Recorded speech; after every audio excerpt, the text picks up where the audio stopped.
Hello, and welcome to another episode of The End of the Search. And if you cannot notice, I have the flu.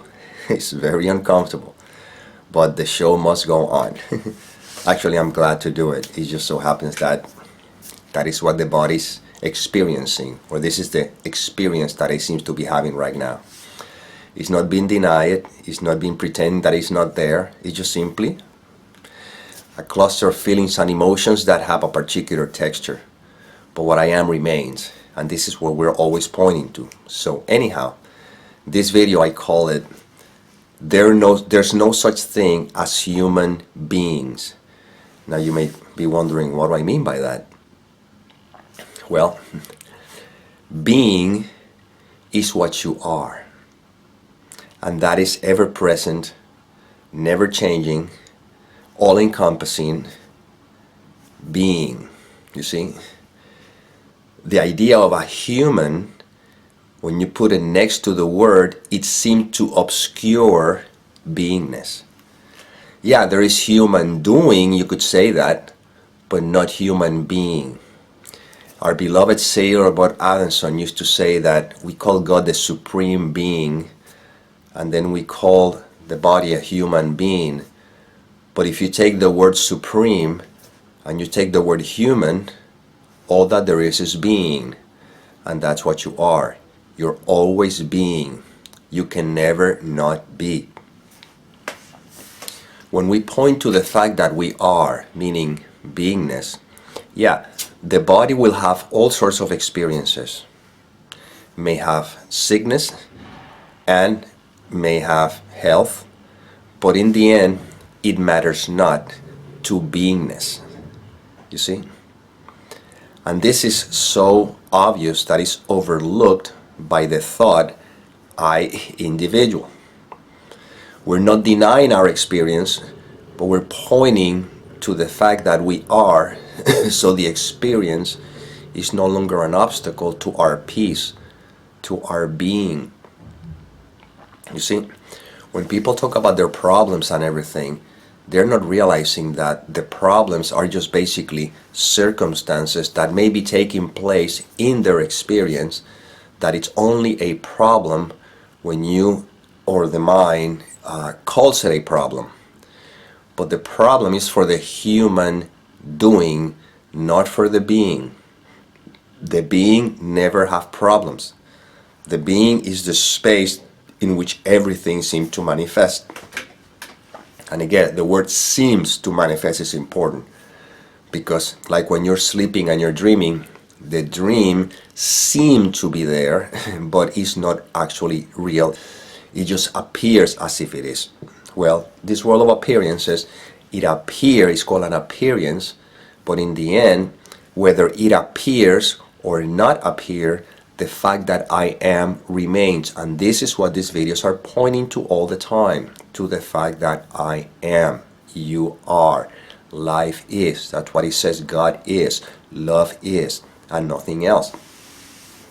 So the human being is a thought that we place on beingness so that we can overshadow our true essence. That's why there's no such thing as human beings. All that there is what is. When you're dreaming, when you're sleeping and you're dreaming, you could say that the mind in bed is being, you see, and the images in the dream are the doing, you see. But the doing does not affect the beingness. Beingness remains no matter what. A movie screen would be the being, and the movies you project onto it would be the doing. But you cannot say that the screen is happening in the movie. The screen remains as the screen while the movie changes. Well, in the experience of this seeming body, there are changes taking place. We can label it flu, just to give it a name, or just simply, again, feelings, sensations that have a particular texture, as opposed to others' feelings and sensations, or the absence of certain feelings and sensations that give the appearance of a healthy body. You see? The body's taken care of the way anybody would take care of, but remembering that it's not me who takes care of the body. The body's taken care of by that life that supposedly is the one that projects it. Am I the one choosing to make these videos, or these videos are simply an expression of that life? Well, the sickness is also an expression. And also, drinking tea with ginger and lemon is also part of the expression.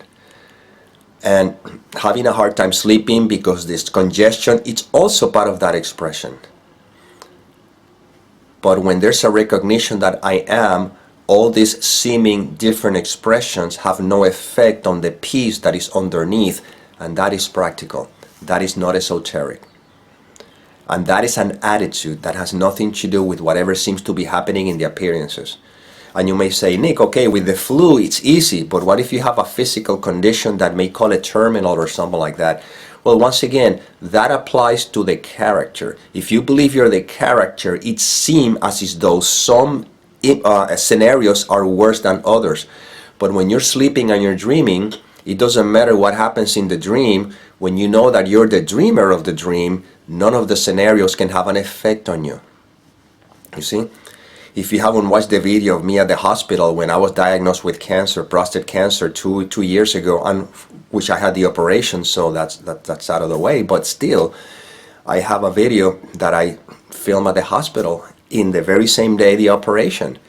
After the operation, check out that video. I'll put the link on the description so you can see that it's just basically, who am I? When you know who you are, yes, all the things will be taken care of. You do whatever needs to be done if it's supposed to be done, because life is doing it through you. In my case, well, I happen to have the opportunity to have that operated, and there's a hospital, doctors involved and everything, but all of that was simply a happening, like this video is also a happening. You see, no scenario is different, even though in the appearance may seem to be different, but in reality it is not.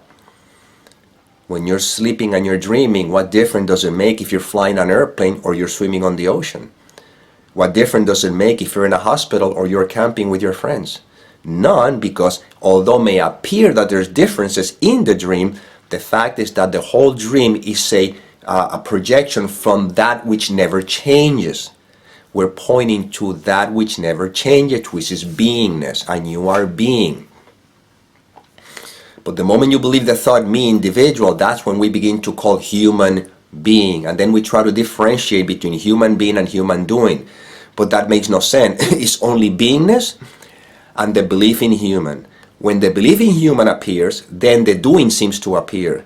But there's never a human being, because being cannot be limited to a particular concept. Being is all there is, and you are that. You are being. And the way we put this to practice is by, if I ask you, if you don't believe any thoughts, I didn't say the thoughts will not be there. I said that if you don't believe any thoughts, if you don't believe them, even for a moment, what remains? Without any thoughts trying to describe your present experience, what remains is beingness. And you are that. You are being always. It never changes. In spite of what may be seeming happening on the surface. Everything changes. What goes up must come down. What comes in must come out. But you remain, and that's what we're pointing to. So you are being because that's what you are. And that beingness is what is referred to as many names, but we don't have to use any particular name. We just rest in the fact that I am. In other words, in being.